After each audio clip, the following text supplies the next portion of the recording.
The momentum on this issue has built over the past 3 years. I think at its heart, the simplest thing to say is this is what happens when a mother loves her son. This is what happens.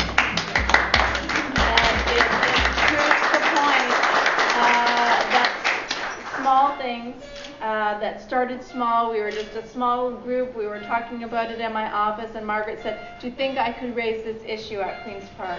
Do you think that we would be able to build some momentum? And I think the answer that you have today, Margaret, is yes. Yes, you can.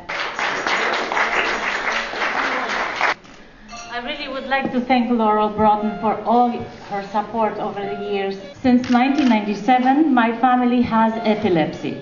This is from the moment that my son and us experienced his first grand mal seizure. As any parent, mother or father would, I had to help my son.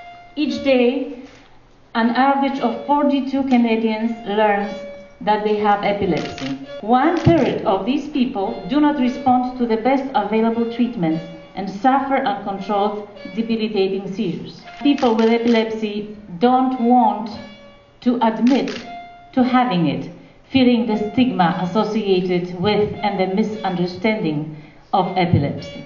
I've had epilepsy for about 6 years now. And I was, as Margaret described, I was a reporter and I was a morning show anchor at Global News, which meant I'd get up every morning at 3 o'clock. I'd have about 6 cups of coffee.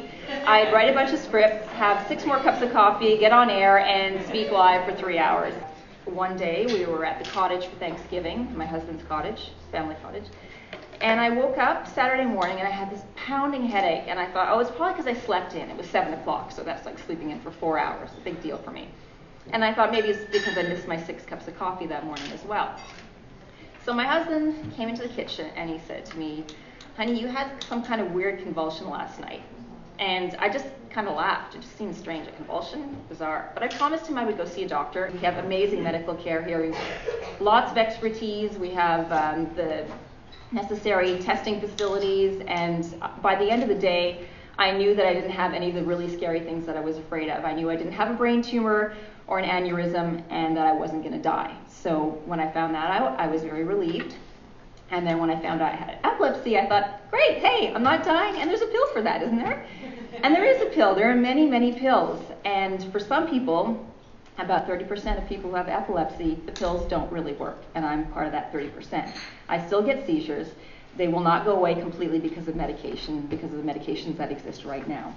I went online and I Googled epilepsy in Toronto, and I came up with Epilepsy Toronto, which is an organization, a very good resource for people in the epilepsy community here in the city. And I spoke to the counselors about what my legal rights are, because I thought I was going to get fired for sure, how my workplace could accommodate my seizures, and other things that could be done to make my life easier with seizures. So I quit the morning show. I went back to reporting, got a proper night's sleep again, but unfortunately the seizures worsened. I started getting them during the day, which is much, much worse than just having them at night in my sleep. And then of course the worst, I had a seizure while I was in studio.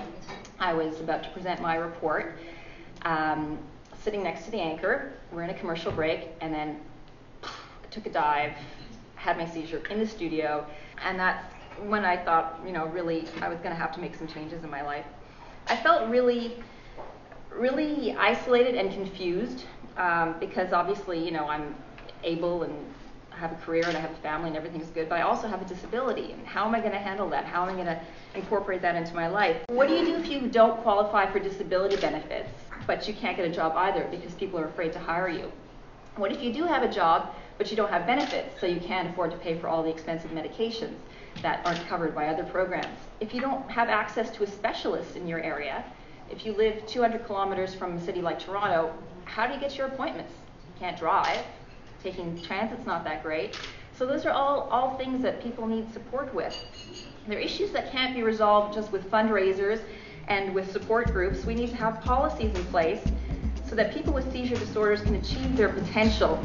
And we need to fund the kind of research that will find answers and improve treatment of this really perplexing condition.